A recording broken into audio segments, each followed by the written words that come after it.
Buenas tardes. Nuestro equipo está conformado por Ángeles Medina, Cristian Olivares e Irene Reyes, su servidora. Bueno, nosotros le vamos a hablar sobre lo que es el México independiente.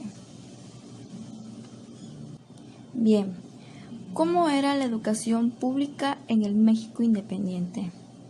Bueno, desde los inicios de México como nación independiente, la escuela era vista por liberales y conservadores como un canal fundamental para la transformación social. Por esto pusieron en marcha nuevos proyectos para sustituir los textos escolares que se empleaban desde el periodo novohispano por otros que promovieran el estudio civismo, la historia y la geografía nacional. Buenas tardes. Bueno, ahora vamos a hablar sobre lo que es la herencia colonial. Bueno, el liberalismo español marcó un precedente en abril de 1820 mediante un edicto real que prescribía la instrucción cívica a partir de la enseñanza de la Constitución Liberal de 1812, que esta a su vez fue restablecida en marzo de aquel año. Como esto a su vez, así los profesores utilizaron lo que era la Carta Magna como un libro de texto para poder enseñar a leer y escribir. Este edicto llegó a Nueva España en agosto, de modo en que todo el reino español formaron a niños en torno a los valores políticos y liberales. La independencia en 1821, el gobierno imperial de Agustín de Iturbide también procuró lo que era la formación de nuevos ciudadanos mexicanos, como mantuvo las escuelas existentes y mandó hacer un catecismo político.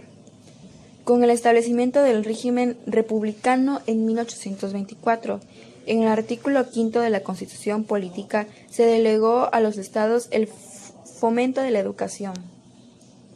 En 1823, como ministerio de la Junta de Gobierno, Lucas Alemán hizo públicas sus ideas educativas en la memoria del Ministerio de las Relaciones Interiores y Exteriores de 1823.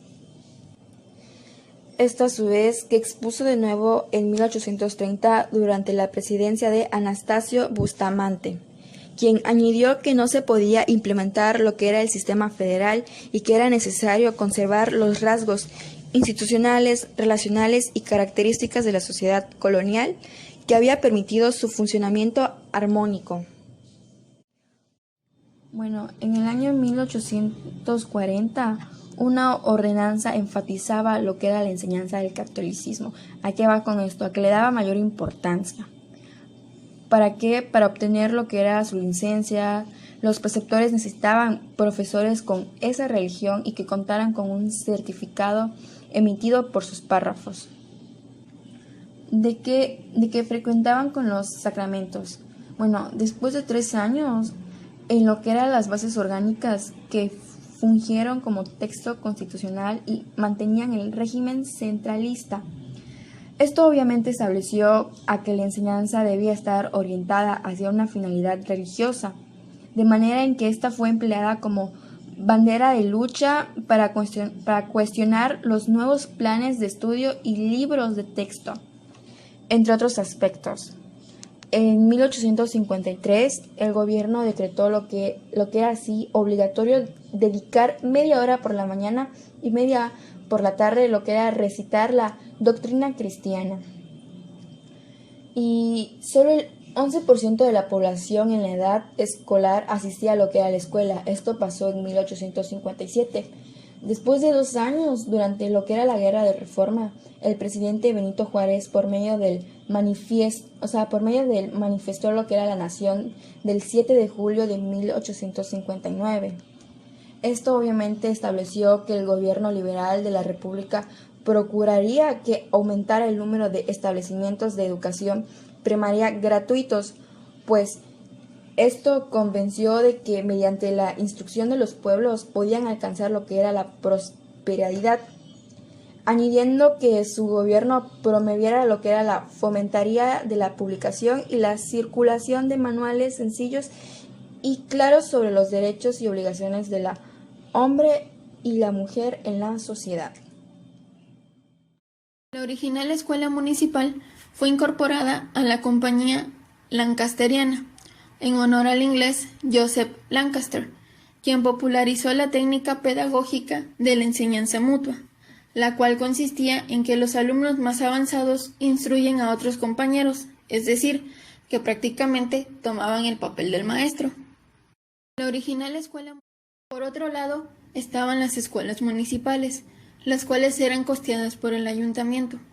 La primera escuela amiga municipal en México abrió en 1786 y al poco tiempo, tras adoptar el sistema republicano, el ayuntamiento abrió otras 3 escuelas.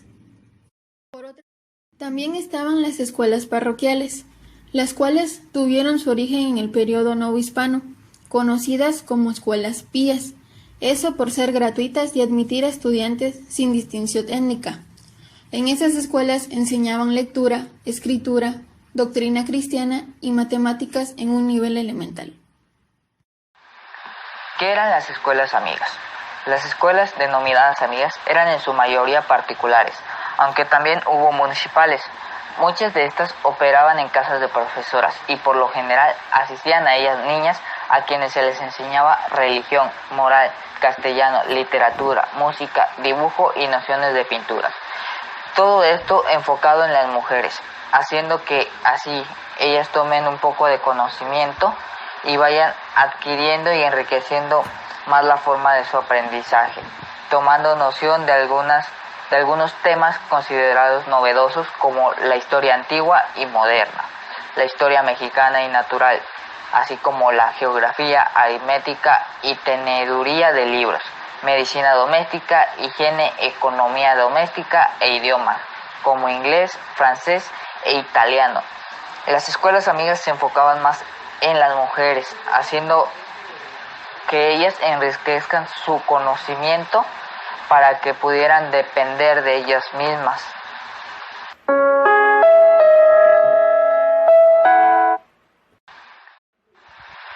El siguiente tema es el modelo lancasteriano, uno de los más utilizados durante el México independiente.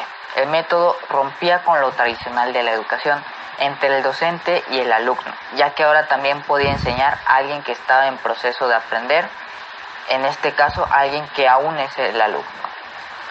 Las principales características de este sistema es sistema de enseñanza mutua. Aprendía el alumno y aprendía el maestro. El maestro refiriéndose a un estudiante avanzado que les enseñaba a alumnos menos avanzados. Tanto aprendía a cómo dar la clase y los alumnos aprendían de él. Otra característica, un profesor para atender a de 200 a 1000 alumnos. Un solo profesor se hacía cargo de los alumnos, sin necesidad de dividirlos en grupos. Uno solo podía atender a de 200 hasta 1000 alumnos. Utilizaban monitores, en este caso los monitores eran estudiantes avanzados que enseñaban a grupos de 10 alumnos. Utilizaba monitores generales encargados de tomar la asistencia y del cuidado de los útiles escolares, monitores de orden, administradores de disciplina. Otra de las características era que en la fila de frente del escritorio del maestro se sucedían largas mesas con bancos de madera para 10 alumnos, uno detrás de otro, esto hasta llegar al límite de alumnos que el docente quiera atender o esté dispuesto a enseñar.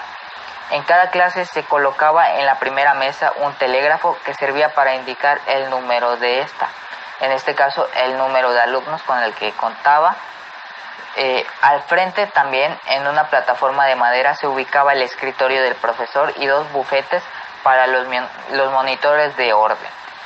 Al frente de toda la clase, el profesor, encima de una plataforma de madera, era quien verificaba todo lo que estaban haciendo los alumnos con ayuda de los monitores de orden, todo esto para llevar un control más exacto con los niños. En los muros alrededor del cuarto había carteles para la enseñanza de la lectura y aritmética.